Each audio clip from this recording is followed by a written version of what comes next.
Good evening, everyone. Welcome back. It's been a few weeks. Welcome back to Alpha to Omega Conversations for a New Earth. How are you feeling tonight, Alyssa? I'm very excited, like always. This has been like a big I know we haven't seen you guys for a couple weeks, and I've actually been super excited, and I missed you all every time. But like, I feel like we put in enough effort to really make this next segment like super, super exciting to talk about. So exciting. And it's been an expansive weekend. I feel like you have really buckled in these last few days, and so much has come through that we are excited to get to. Yes, I agree. But first, we'll start with 12. We'll start with friends, then we'll move to 12. Angie, good evening. Hello, good to have you. Great to see you. Thanks so much for joining. All of you who have been here before, this is an open forum, open stage. Comments, questions, welcome. Anything that may be irking or urging at you, this is a place to share it. These conversations are for exploration. For Alyssa and I, this is where we get to be children again, gazing up at the stars, wondering what our place is in the universe, watching a little hummingbird fly, not understanding how wings can beat so fast. Same with the bumblebee, not understanding how such small wings can hold such a large body. So this is that place for exploration and for curiosity to reign supreme once again, even though we may be too old for that. So any questions or comments you have, please throw them on and we will weave them into the content of the show. Sure. Now we'll return to the 12. 12 planets in the solar system, 12 tribes of Israel, 12 apostles of Christ, the 12 knights of the round table, the 12 signs of the zodiac. All through history, this idea, this number, this emanation keeps returning to us. And tonight, we are going to discuss what that means for each one of us in our quest to bring and invite the new earth. So, Alyssa, I've always been curious about all these different things that seem to echo through the ages. And ever since we met, we've been giving each other permission to ask those questions again. So if I was to ask you, what are these 12 archetypes that keep reappearing? What would you say? I would say that is a great question. And it totally depends on what direction we're going. And that's, I feel like, what so many of our conversations have like been trying. We both have this call to like try to understand it and put it back together in a way that's actually digestible.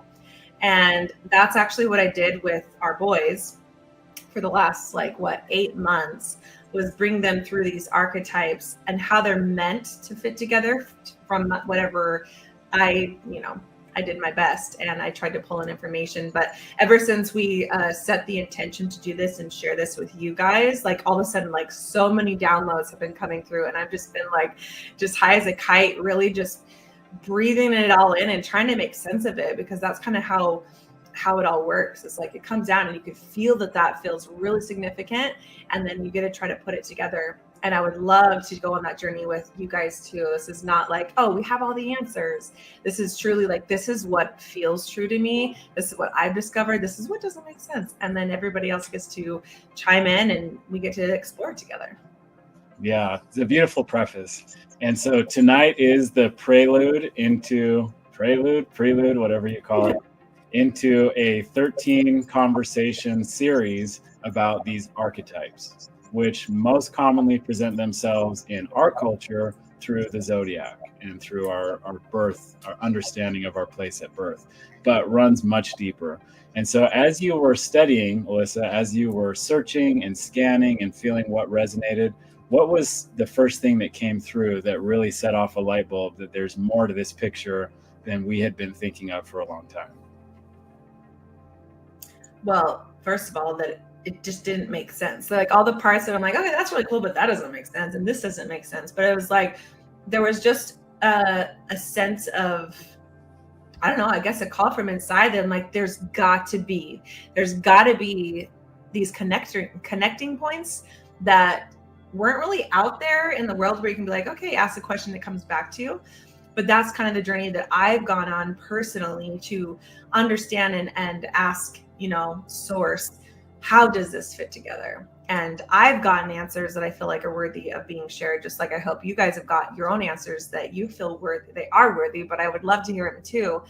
But that's kind of where we felt like would be really important for this conversation to start taking place and to develop, because the more that I uncovered that this idea of 6 and then 6 multiplied 12, there really truly was like this unfolding, this blueprint of how to be completely in sync with source, with God, with goddess, however you want to see it, but also with each other. And how we as humanity play this huge role in this beautiful story that's unfolding, that we're all a part of, like in the most exciting part of humanity's story too. So there's so much right now that is worth our time and attention to just start exploring, like just start sharing, like, what do you think about this? And everything that you guys are downloading and like feeling and sensing, like I want to hear it too. But that's where these 12, what was even, I want to make sure I hit your original question. Did I answer that yet?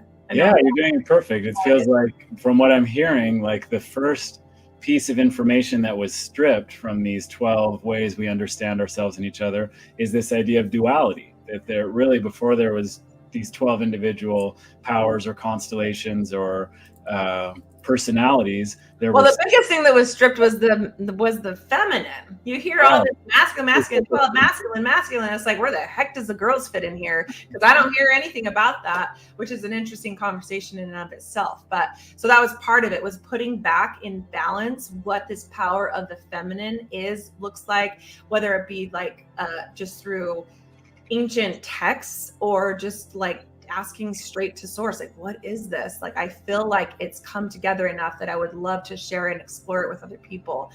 But yeah, it's also duality, like you're saying, and trying to finally understand how this duality works, and how, and not talking about man and woman. Remember, I always want to emphasize, like, all human has masculine and feminine. I'm talking about those parts of us and not a man and a woman. Mm-hmm. There is this duality within us, this yin and yang, that is supposed to be in balance, but we don't know what that looks like, because the blueprint has been so skewed and so like distorted that and I think part of it is on purpose, we aren't able to step into our power. And so that's what these conversations are all about, is realigning with what is true, what is balance, what does it look like when we truly are in our truest divine feminine and divine masculine, and how we interact differently with ourselves, with each other.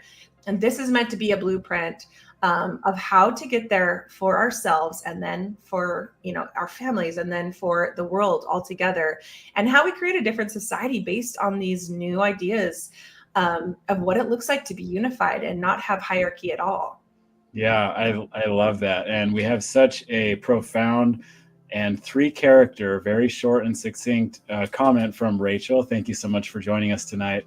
That captures so much of what you just explained in 3 letters that have been so distorted ever since the beginning of organized thought, you could say. Eve. When you hear that name or word or idea in conjunction with everything you just shared, what comes up for you? Yeah, and that's a great point. Yes, there is. It's not like Mary, Eve, these characters weren't like known. It's the significance and the imbalances that have been shared, where the feminine was somehow a lesser, or somehow an aspect to support, versus like this incredible force. Mm-hmm. And also, when we're talking about Eve, we're talking about, again, a human. We're not talking about feminine, masculine. So let's clarify a little bit about that. Eve was both masculine and feminine. Adam was both masculine and feminine, but they were each other's more masculine, more feminine aspects. So I am talking about like goddess, like mother of all. I'm talking about this power, this divine feminine power that has been eliminated from this earth, and why. Like, I would love to explore why it was so prevalent, and then it got deleted by the churches, by all the, and it's like, who is this? And there's so much beauty, so much to uncover that like will light your whole body up. And I'm not for man and woman, because there's a part of you that has been that same kind of silence, that same kind of shame, that same kind of not worthiness, and not equal. that your soul is waiting to feel unified in its feminine and its masculine. It wants to be. And all these stories are just external, what's happening internal when we believe things that imbalance that perfect union and make hierarchy at all. I love it. And Rachel, we'll get to your follow-up question in just a moment. But Alyssa did sort of chart out how these yin and yang energies work within each of us through these archetypes. And we're going to give you a little hint of our word. To me, it's our word of 2025. It first came up in a really cool limited series on Netflix we watched a few months ago, and it came roaring back to life while we studied and prepared for this series, and it's syzygy, which is actually a word, and I had no idea it was more than just something. These syzygies are how these different powers interact within each of us, and how each of us truly does have masculine and feminine counterparts in every energy center in our body and in every iteration of our personality. And until we can love those equally, we're going to be angry, confused, frustrated. Our energy is going to be out of alignment, leaking out of us, going all sorts of directions that don't serve us. And syzygy, I'll put it up on the screen in just a second, but we want to get your question as well. But I think this is really important too, because Rachel and those who have joined us, and hey, we'd love to hear your name, where you're from. If it's your first time joining, throw a comment in. We'd love to bring you in as part of the conversation. But part of the effort from those who would take power away from us is to divide those two sides of ourselves. So now man has to take from woman to feel complete, and woman has to give to man or she's not good enough. That schism is at the underlying root of so much pain in each of us. I'm speaking from experience, and I think a lot of us can probably feel that too. But Rachel's question that I'd love to turn back to you, Alyssa, following up the Eve idea is, how does yin and yang work with the concept of worshiping God the Father? So first of all, when we say worshiping, I do think that there is something to recognize there. And I'm not trying to change anybody's beliefs here, but when I think about worship, there's kind of a schism in believing that God is only outside of us. And that's a big belief change. And I'm not saying anybody should believe it, but in my belief, God is us. We are God. We are aspects of God. God is the consciousness that is in all things. And we are a part of this consciousness and this ever evolving consciousness of creation. So when we change that a little bit, and I want you to pull that back up on the screen so that I can make sure I here. But when we're saying yin and yang, I am talking about, I believe that there's masculine and feminine, and that an aspect of us is both, and that true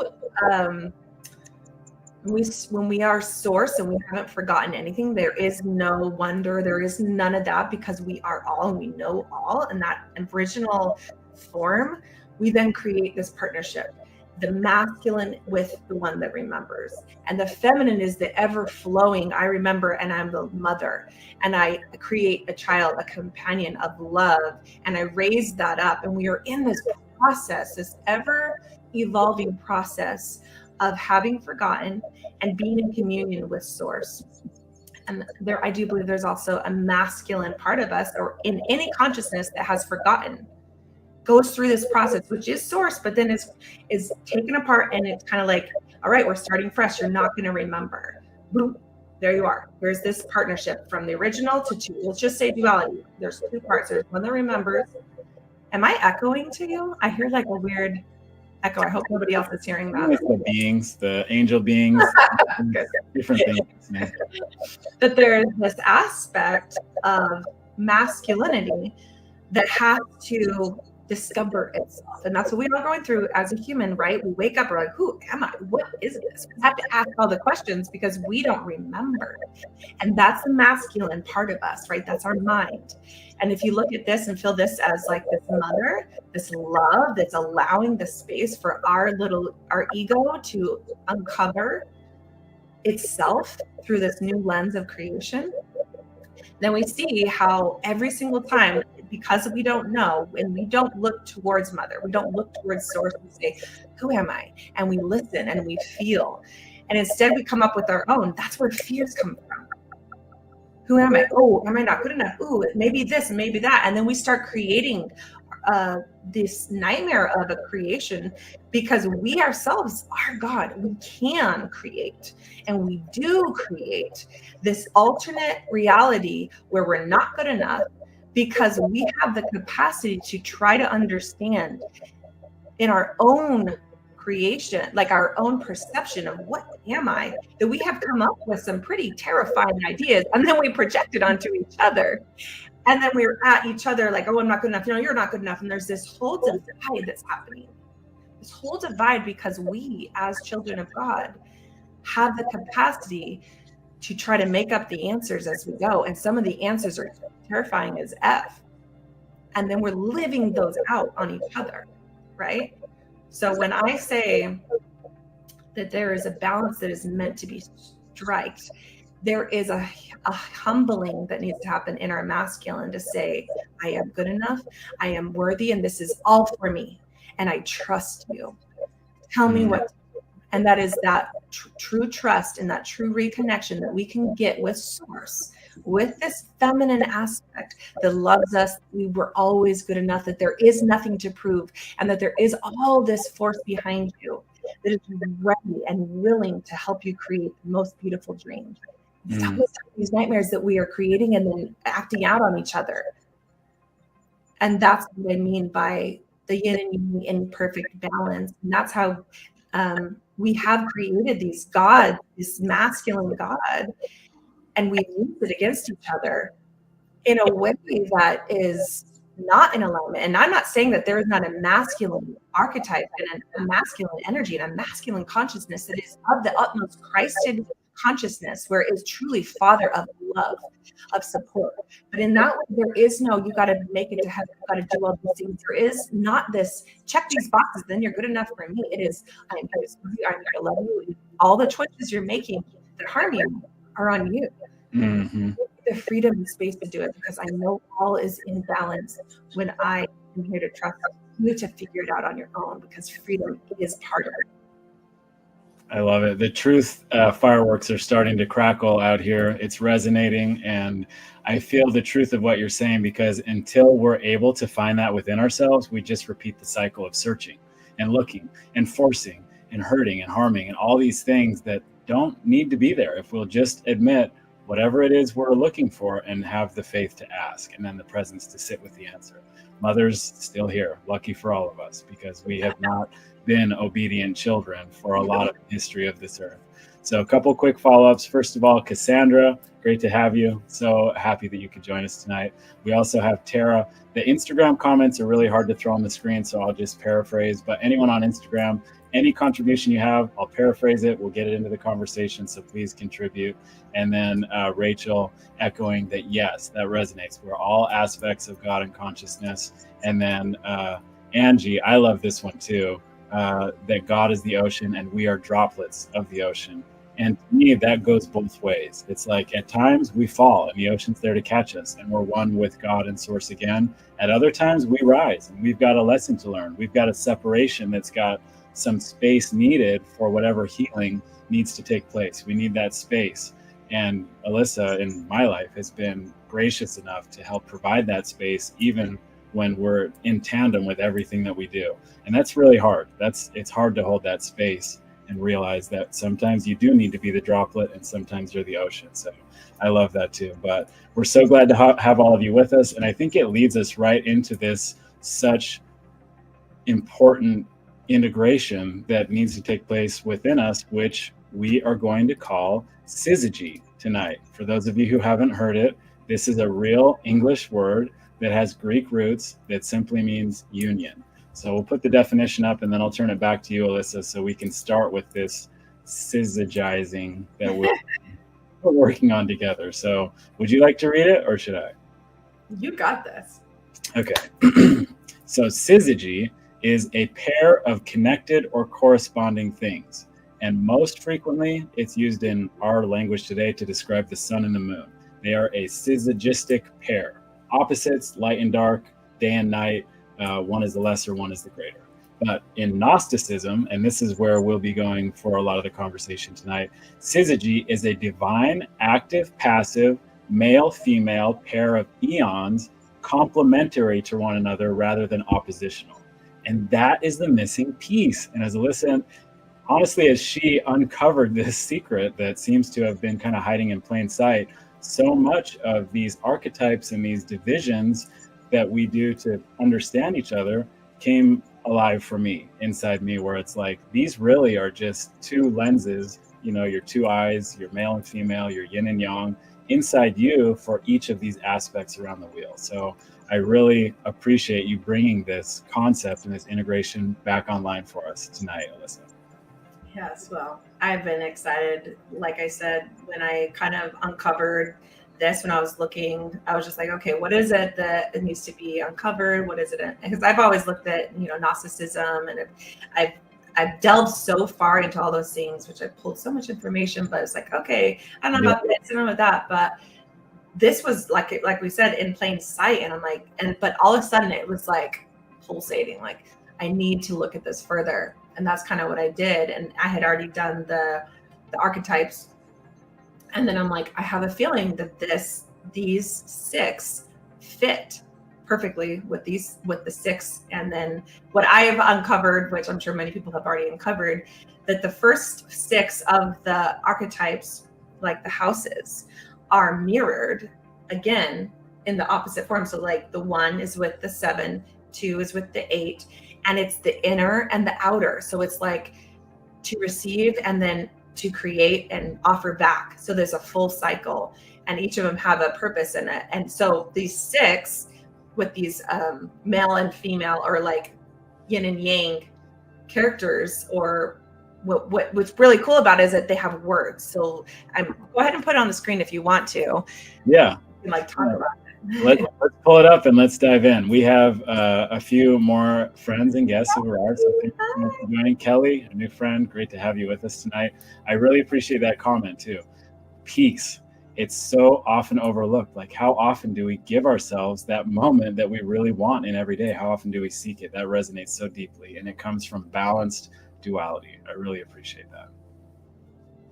Great to have you with us. And also Eve, even though it's late, East Coast friends, we truly appreciate it so much when you're able to make the time and join us on the show. And Rachel, coming back one more time, this resonates deeply. You seem to have found what fits your spirit so well. Love that. You are finding those things that resonate and finding ways to enunciate them in ways that others can understand as well. So we are going to put these syzygy pairings up on the screen so we can start to try to understand how to balance these energies within us a little bit more. We're working on a way to kind of put this into a wheel that's a little bit more that you can see the corresponding aspects of everything. It's a big project, but very important, and we'll be doing that soon. So let's see if we can get this up. Here we go. So where do we start when it comes to this idea of balancing these syzygistic energies within us, the yin and yang that is innate to our being? Where do we start? Yeah, go ahead and take down the syzygy part so we can see the full thing. Yes. Okay. So after it, when you see those 1, 2, 3, 4, 5, so the 5th one down is where you see what the Gnostics said was the syzygy, the aeons, and each aeon had a pair. So there was 6. And that's what the 6 repeats again. So that how they're organized is they're going to do the 6, and then they're going to jump and repeat from 7 through 12. So just for like a little bit. So what we're going to do for these next weeks, we're going to go house by house, 1, 2, 3 each week. So we'll have about a few months, like 3 months, plus if we have any breaks. They'll be able to go through each one of these. And I'm so excited to dive into these, but you guys can take this and truly like dive into it yourself and see what resonates, see what feels right for you, because you'll know what's happening the next week. And we'd love to discuss and just hear everybody's perspectives on it. But you can see, obviously, if you know what masculine and feminine, the little symbols are, the one that has the little arrow out, that's the masculine. And then the one that has the X or the cross and the circle is the feminine. So you see the very first one in the house number 1, Aries, is mind. and truth. And that's the first explanation of what happened. From one, there was truth, but then there was perception, and the perception did not know. That was the idea. The masculine suddenly has this awareness that it doesn't know what it is, but it's seeing for the first time from its perception, from its memory, what is this? And I can perceive what I'm seeing. I can perceive what is, but I don't know. So that's the first time you have this mind, this place to try to make sense of something you don't understand because you don't have access to it. So that's the very first masculine, feminine. And then as you see, it goes down and down, and then it comes the capacity for this masculine to speak. And through its voice, things can be formed, right? And we believe that, I mean, a lot of us believe that just as human nature, like that our words have the power to create and destroy. And that's what was given. And the feminine is the creation itself. So we speak, and the mother, the feminine, offers it back. And it's kind of, it's like, even with making children, it's like pretty clear, like the masculine, it gives it this information, and the mother creates the whole thing. It holds it, feeds it, gives it life. And the life is the like 3D reality, like the actual form that takes place from the words that are spoken from the masculine. That's like, ooh, I want this. I what about this? And these ideas. And the feminine is the one that offers it back to it. And it's, and what she feels like is the best way to offer it back. And then we get into what is human blueprint and its capacity for us to express the experience, right? So we then have an experience, and then we've been given the gift to express it and reconnect, because in the human blueprint, guess what? We have every piece, every single piece. And so we can speak from every single piece. We're going to have feelings, we're going to have thoughts, we're going to have experience, we're going to have sensations, and even every single organ. They've figured out that even the heart has a mind. There is so much mind and consciousness that we are then meant to find a voice for, so that we reconnect and we start to make sense of that. And for the feminine aspect of this is assembly. So it's our capacity to bring it all together, for every voice to matter, for every part of us that has an expression and an experience, to then love it back to wholeness, to give it resonance in each other, and how to work together and stuff. Then we go down to 4. Can I ask a question before we continue? This is such a kind of like transformative way of looking at these different archetypes that I would like to just take a quick step back, not only to thank you for uncovering this information, but piecing it together in a way that is so coherent. I think it's just worth saying that what you have put together here is kind of groundbreaking, and as far as I know, hasn't happened before. So first of all, thank you. But secondly, how did the archetypes that we kind of know so well become paired with these Gnostic syzygies? Can you tell us a little bit about how that journey was for you and some of the different revelations that came through? Yeah, so when I went looking, I do my morning meditation and card pulling, and I was intentionally trying to focus on what it is that needs to come through. And I had already been doing the archetypes, and I already had spent the last 8 months teaching the boys about these houses and the energy and how we are meant to work with them all together.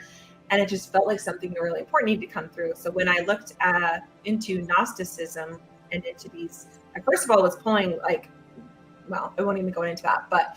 Oh, come on, just a little.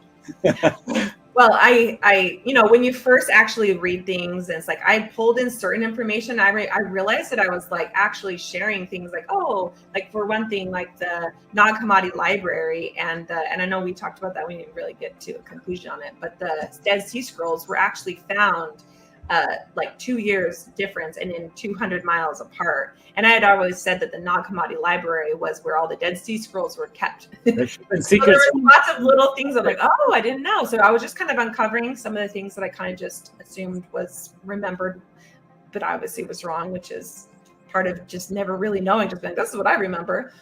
But that's when I looked deeper, and I was like, okay, I remembered something about aeons. I remembered something about 12 that they were teaching. I'm like, I never really looked into what their 12 was. And I was surprised that their 12 was actually 6. They just happened to have a yin and yang for every 6. I'm like, so that's interesting. So there's not really 12 like our archetype. But then as I started looking deeper, I'm like, okay, well, I guess technically our 12 archetypes are also just 6, but multiplied. So I was like, well, maybe these do fit together. So then when I started actually looking at each one, it was just like bling, bling, bling. Like the way that they fit was like, whoa, whoa, whoa. Everything just started to really click together and make sense on a very human level, and a very, also the part that was really interesting and cool was just the feminine and masculine. The fact and the words that they were using was so perfect for each of those. And there was a couple of them like, oh, how does that fit? But then like, as soon as I asked that question, it was like all the things started downloading, and it all just came together just like magic. Yeah. So exciting to it's so beautiful. And I think for me, it just echoes so much truth, because essentially what you did in that journey is you brought like this Sumerian, Babylonian, ancient wisdom that was still preserved in these texts, and you married it to like the Greco-Roman backdrop for the Western world that we live in today, and you found they were the same.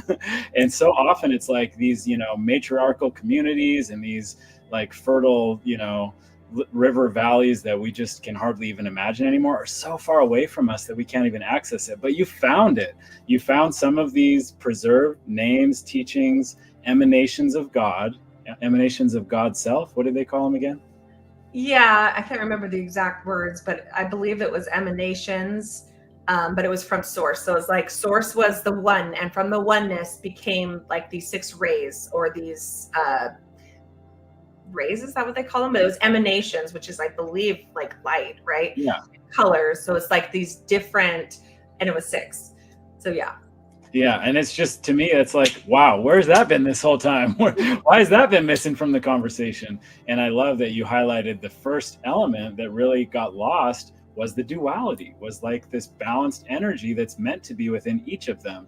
That the first 6 is really just a mirror of the other 6.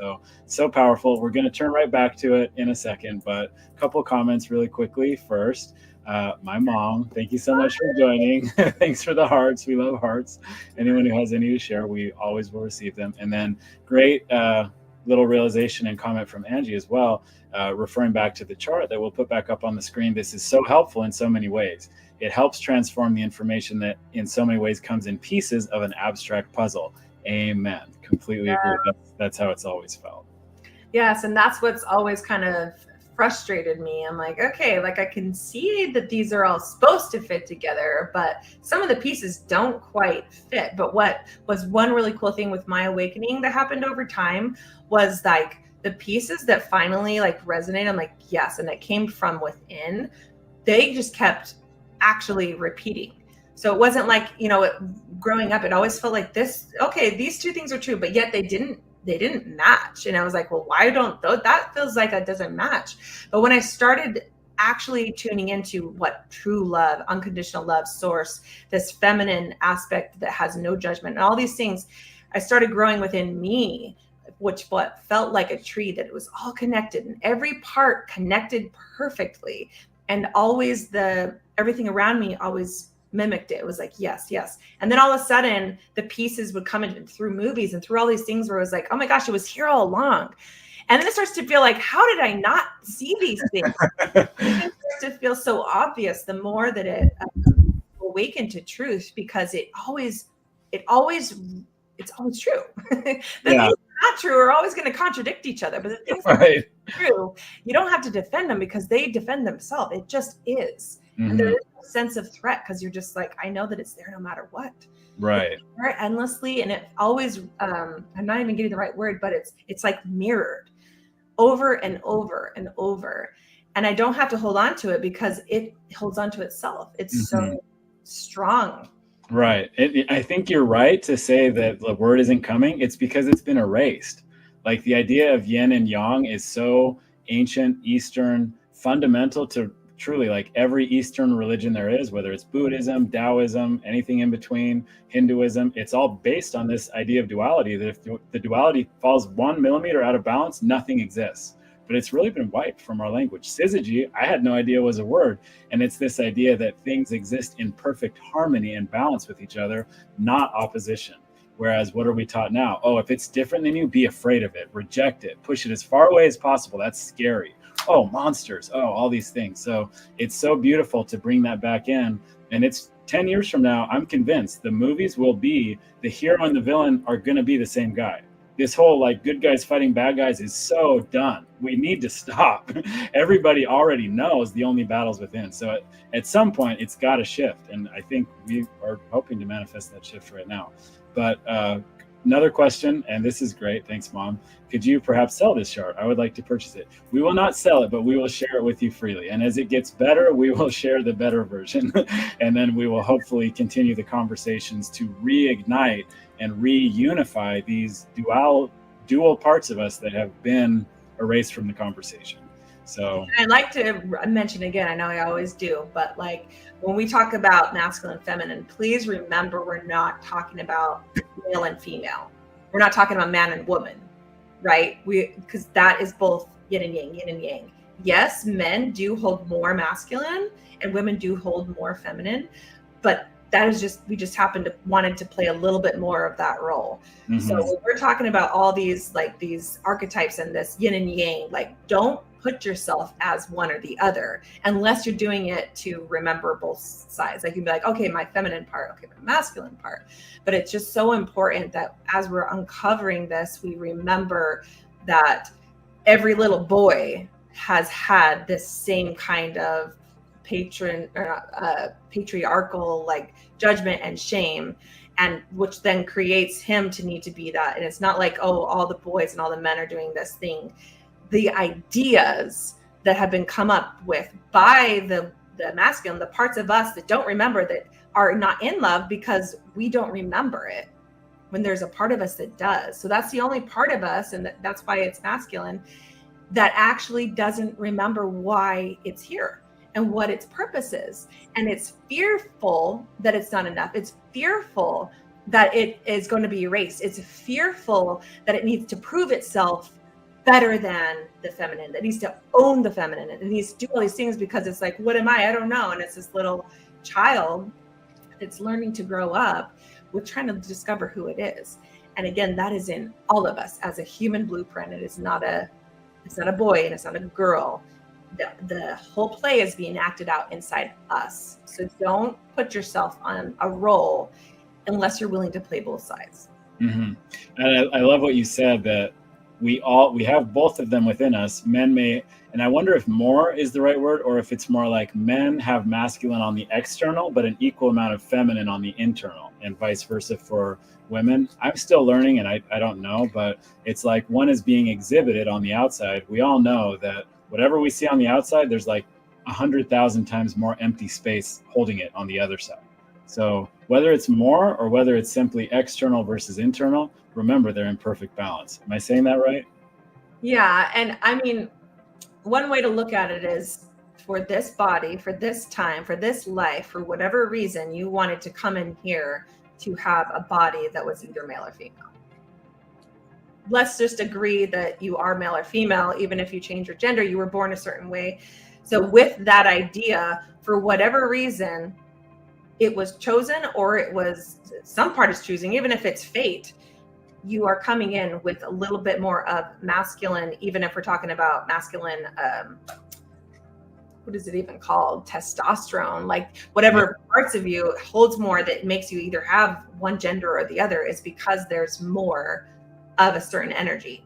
Mm-hmm. So, and you don't even have to agree to that. I could just say you're whatever. I'm not telling you what you are. I'm just saying that if you feel or hold more masculine or feminine, you don't need to identify as like this role that's doing one or the other. I just want to make it super clear, when we say masculine, feminine, we are not talking about male, female. We are talking about the duality inside us. Part of us is feminine, and that's more heart-centered. And part of us is masculine, which is the mind that is having this experience in connection with our heart. Mm-hmm. There to give us life. It is that feminine that is going in and out of your body. This whole experience is being had. And that's what I mean by feminine. So, that's beautiful. Okay. Yeah, it's like sun and moon, the conjunction, the syzygistic conjunction within you is both of those things having a voice. Shania Twain's roaring in, she's like, man, I feel like a woman. Or if it's like, girl, I feel like a guy. Whatever that is okay. Feel however you are, but don't read more into that. It's a feeling. It came for a reason and it's ready to be felt. And I think these emanations help us understand and accept those feelings within ourselves and others more openly, rather than having to identify strictly by that and stick yourself in this hole that you're going to potentially regret or have remorse about later. Just let the feeling be and find a safe space to share that first within yourself and then with those around you. So we'll put it back up. And now I really appreciate you. I hope that was okay just to give us a little background, because to me that was so revelatory. And I think for all our listeners, it's another testament, I know you hear them a lot, of just the power and value of allowing yourself to be curious and sit with your questions and see what comes through. We each have that infinite, expansive ability to explore and let what comes in feel so good as your individual exploration. And we'd love to be part of it. If anything's coming through while you're listening, we'd love to hear any questions, comments, thoughts. There's no on time or late. So if you're just joining, we'd love to hear where you're from, who you are, and anything else you'd like to share.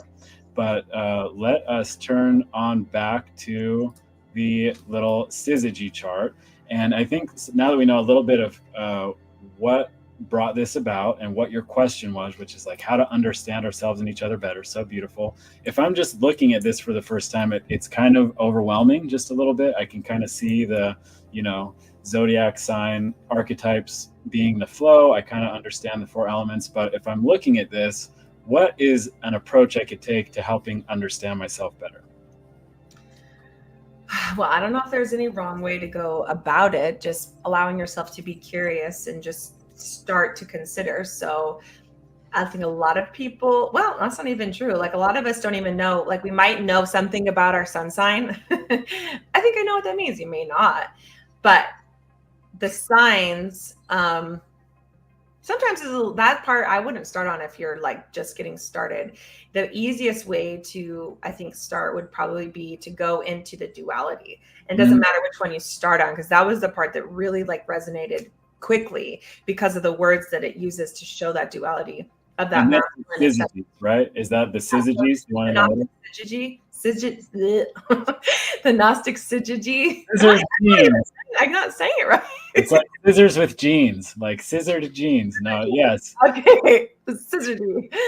Oh my goodness. Okay, so mind and truth. Like just to sit with that for a second. This is 2 different things. So what does that tell you about your mind? If there's truth and then mind. That if my mind is not truly seeking to balance itself with truth, then I'm going to be out of alignment. So it tells you, wow, I have this capacity, right, to think, to try to seek. I can seek these things. Now, you could try to guess and figure it out, and you might get part of it, or you can go to the source. You can ask your heart, and you can like download, and you can ask more questions, and you can not attach to anything, because part of like asking your heart things is to believe that what you're getting right then in that moment is for you, but you might misunderstand it. So continue asking more and more questions, and don't just hold on to that and be like, oh, now I got my answer and now I can just store that and use it for the rest of my life. It's like, keep talking. Okay, allowing yourself to be the child that's like, okay, mom, I'm trying to put this here, but it worked last time, it's not working now. Or like Liam, like he'll ask if he's already done it before. Can I do this? Is this right? Like that is the right energy to go into life. Like, I don't know, and I'm not supposed to know, and this is so exciting, but there is a source inside me, or there is a source inside me that really knows what would be best. And that's like your intuition, that's your heart. There's like this intelligence of your emotions that if you lean in, on the other side of it is the answer. But we've been taught to figure it out and to rise above these feelings. And like we are truly in sync with our body, and we don't believe that our body knows a thing because it's stupid and it's having all these feelings. And when in reality, the emotions is the feminine speaking back. It truly is. So when we think I'm not good enough, it is going to let you feel what that feels like, so that if you feel it all the way through, you'll wake up. Oh, that wasn't true. And if you really do feel it all the way through, you recognize the pattern over and over until you're like, there's got to be something better. And then if you actually ask while you're feeling the feeling or before you think the thought, the answer will come. That's not true. That is not true. You are this and you are that. And like, that's where we can really become in union. But every emotion is always true. It is a perfect mirror for you. And if you lean it in, pause, say that one more time. I don't even know what I said. But if you lean in to those feelings and trust that they're for you, even though they're uncomfortable, they're trying to tell you something about a choice, something about a thought. And if you actually trust it, you're like, okay, Mom, what is it? You did remember. What is it? And you lean in and be uncomfortable so that you can get the information. Everything that you need to know is on the other side of that emotion. And that's the yin and the yang. That's the mind and the body trying to give you what you need. And we like literally will believe that the woman, the feminine in us, not woman, I don't want to say woman, the feminine in us, catch me every time I say that, the feminine, which is trying to give us all the wisdom of the whole universe, all in a package, a pretty little package just for you. It's even hurting for you. It's literally hurting for everything you're doing because it loves you enough to show you what it feels like. And that's you. That is your feminine trying to show your masculine what it needs to do. Now I'm rhyming again. But you have the power to either consult your heart or allow your emotions to get kind of direct you back to the original part that you chose or thought. And that is the mind and the truth, the revealer, which is a lot of it is in emotion, but it's also just in honest conversations with your own heart. And instead of going out and trying to get it out here or try to figure it out, you stop having to know. And instead you say, I don't know a thing. I just want to trust. And I go in. And sometimes we have to get really broken down before we're willing to go in. Sometimes we have to go through the worst and the worst. So finally it's like, okay, fine, I can't do it anymore, which is what I've hit so many times. I finally was willing to look for something different than I had been in this cycle over and over and over and over, hoping it was going to be different, trying even harder until eventually it was like, I cannot, it just is not, you can't.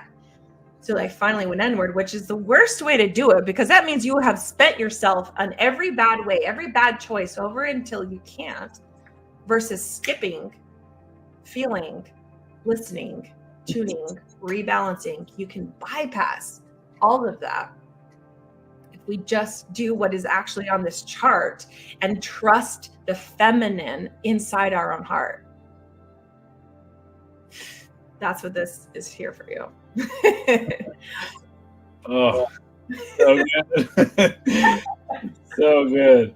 And I think so much truth is coming in right now that I can't hold it all. And I wish I could write it all down, but thank goodness it's recorded. It feels like Aries is a super misunderstood archetype. Like, I remember when we rolled into 2025, everybody's like, Pluto's in Aries, World War III. And then they were like, Jupiter's doing the same thing, buckle your seatbelts. But like, when I hear what you're saying and I think of how these Gnostics and, these ancient folks would have viewed this energy and how we can balance it, it's like just a curious little kid. And he's just being shamed for being curious and like, shut up and all this stuff that's creating this conflict. But really, he just wants to be given the permission to explore and ask and learn. And it hurts so deep how much shame we put on that little boy, that little Aries boy. That's like the greatest pain that I can feel right now. And if we just let him ask and just guide in the right direction and let him ask again, that curious exploration feels so good. And it's so powerful to know that the heart, the feminine, has everything he needs, and he can just feel good and be given that permission. That feels so healing, and it feels like Aries really needs that. Right. And it's interesting because when you look at the disharmony, every single part of these disharmonies, it's not just, it just goes into disharmony. It is the thought that starts the whole thing.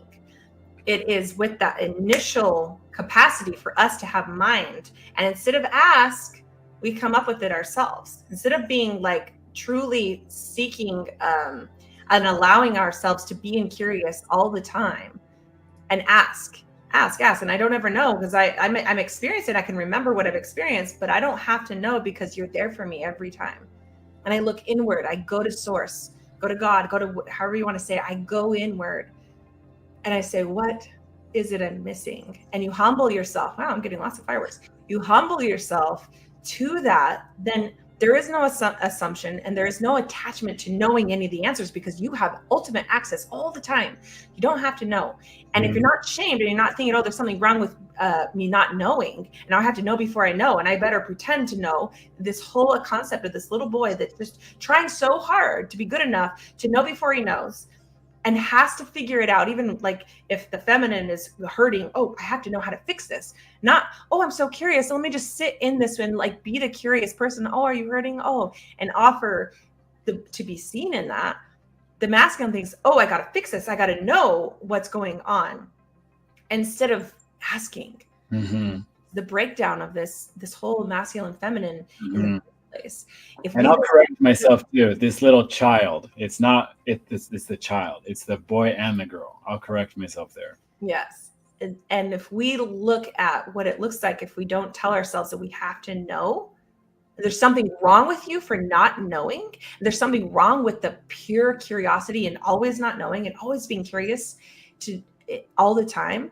Then we stay in harmony. You see, mind, feminine, masculine, it is absolute harmony all the time. And you don't have to know a thing. You get to be the one on the adventure, the one being curious. The most beautiful thing about the masculine is its capacity to be curious. Endless curiosity is it in its highest form. Masculine, curious. Whoa, what's this? What is this? Mom, look at this. Or like feminine. Oh my gosh, this is so amazing. That was what it was meant to be. But as soon as it judges itself for not knowing, why don't I know already? What is going on? Why don't I have the answers? Why do I have to ask a question? I must be something wrong with me. I should know. That's the lie. You shouldn't know. You were never supposed to know. That was the point. To give you curiosity, to give the yin and yang. You wanted to experience the beauty of not knowing so that you could be as curious as all curious could ever be, to wonder, to have adventure, because you don't know what's around the corner. To not know was the point. And if masculine realized to not know is the point, you never have to judge yourself for not knowing. You could be endlessly curious and know that that is balance. That is perfect balance. I'm not supposed to know. I just can ask and listen. I just can ask and listen. I didn't know, and that's perfect. I wasn't supposed to know. I could just ask and listen. That is the initial, and that's what we'll talk about next week. We'll go week by week, but that'll give you a little kickoff. I know we're kind of already going just into one, but it gives you a little bit of an example of how this plays into our life, and how this, even with the house and the sign, how it is ever so connected to these houses and signs, which is so cool. It just feels like freedom. And I think freedom, and Kelly mentioned earlier, peace, these are the fruits of the duality once we found the syzygy within us that's been there all along. The permission was taken. It may not have been us verbally or physically who gave it away, but that's the life and the realm that we've stepped into. And our opportunity is to reclaim it and to say, I will balance that duality within myself. I will run the thoughts of my mind through my heart and only do what's in my highest good. I won't act outside of that because it hurts me too much to do it.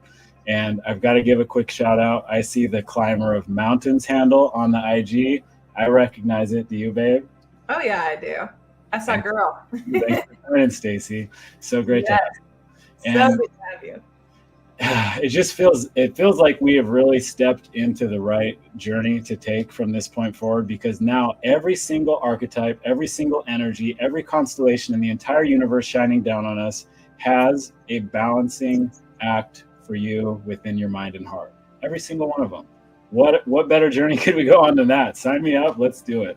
But I think a couple other clarifying things I just wanted to add, where we say Gnostic syzygies, and you can kind of read through this missing column that was erased, deleted, forgotten, etc. These come from Greek terms that we've translated the best we could with the time allotted, and we may refine them and improve upon them as we go along. We are open to ideas. If any of you kind of read this before and have insights to share, we're always available through this channel live every Tuesday, or email. You can reach us however. We'd love to hear your thoughts too. This is very much like a working tapestry of something that feels like it was a long time in the making. But these are literally translations of these 12 Greek emanations of God's self that have been hiding in a library in Egypt for like 80 years that, I don't know, they just never made it across the ocean. So we'd love to hear any insight that you have as we go through these tonight. A couple other comments to put up on the screen. I'm like in rebellion right now because I see the clock ticking and it's like, come on, we're just getting started, really? We've got 3 months to do this. Yeah, right. Yeah, absolutely. So Angie, just as you really brought us some beautiful wisdom there that brought a lot of our heart and mind back online, Alyssa, so thank you. But Angie mentioned beautifully said, and then so excited to dive deeper into these topics. So could not agree more. As you look at this chart, as you feel what we've opened, we talked the idea of like the Pandora's box or the tree of life with whatever this journey is and whatever lies to be uncovered and unfolded. Is there any other specific piece of this or not of this that you feel called to go into or share as we wrap up? That's a very open question. I didn't consider that. Do you have one that you'd like to share? Throw it back to you, sir. Yeah, I'd have to sit with it. And sitting with it, I would say that the heart chakra is open. I honor the feminine truth sharing power that you have in helping open that. And when it does, and when I truly try to tether it to my mind, I feel like the right side of my mind come back online. And all it wants to do is like curious exploration and just like no judgment, no tethering to any certain beliefs or even like, I don't want to say boundaries, but it just becomes all vulnerable and exciting and fun. And I think that for the masculine is what is missing. We like memorize all these rules and all these roles, and then we kind of imprint it on whatever relationships we have, and we really just try to control, look the part, and live this successful life. And it's so different to just go into this trusting relationship with the feminine, whether it's inside us or in a relationship, which I'm lucky enough to have with Alyssa. But I think the most honest feeling I could share with everyone and with you tonight would be a oath to honor more of that balance within me by truly finding ways to trust you more, and that I feel guilty for all the times that I've overruled you and overridden you and tried to do it better because I know better, when that truly isn't in my highest good. And I would like to manifest more of that. No, thank you.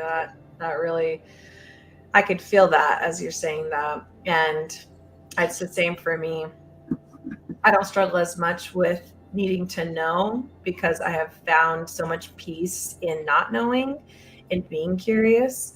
I have my own tons of my own struggles, but when it comes to that, it's been easy. But I think more so a role that I take on is like an endless, almost like an endless quest to try to be heard, matter. You know, if you think you're always right, it's like, then I feel like I have to meet you there and try to matter because it feels like there's this imbalance. But part of what I'm trying to step into is believing that even when you're doing that, I do matter, and you don't have to agree with me for my ideas to matter. And that's what I've been working on, is trying to show up for myself and be like, but I do matter. And this is a thing, instead of going into the feelings of not mattering because I'm kind of believing you.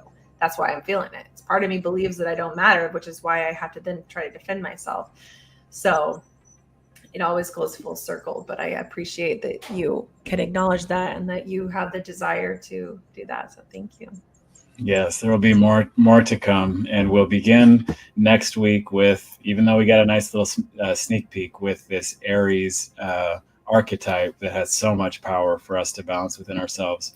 We did get another question that came through.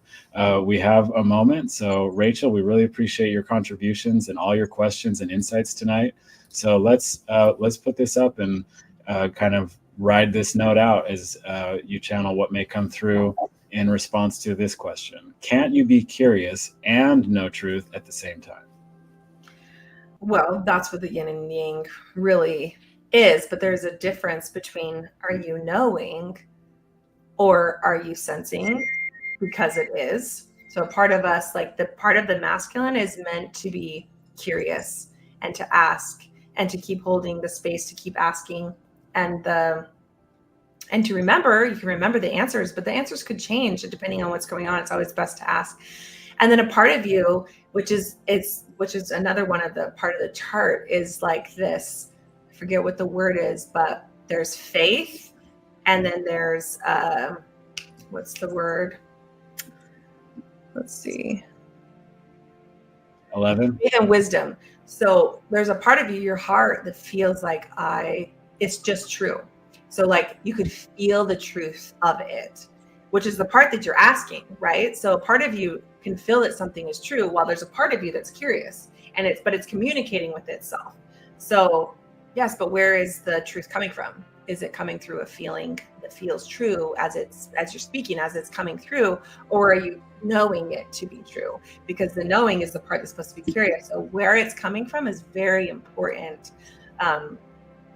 If you know it's true in your heart, because your heart is saying this is true, and it's like vibrating as this thing that you're saying, it's showing it's true, versus knowing it's true. And the knowing wants to be right. This doesn't want to be right. It just feels good, and it doesn't need to defend itself. It just feels true. This will always want to defend and be right and be proven, and it's like trying to like barter with other people too. And there's a part that just wanting to know limits you from asking. So the part in here that knows, you're never going to ask because you know, and you're going to prove yourself right. That part is not supposed to know. So yes and no. That's my answer. I love that answer, because it turns you back inside to find truly where that tether lies for you. It sounds like what you're saying is like, can you know and be curious at the same time? As long as you're curious about what you know and you know that you're curious, then absolutely. I love that. If you lose either one, you may fall out of balance, and you may act out of alignment with yourself. And as soon as you say, I know, you probably are, it's probably here. So I believe, because it feels right. Right now, this is what feels right.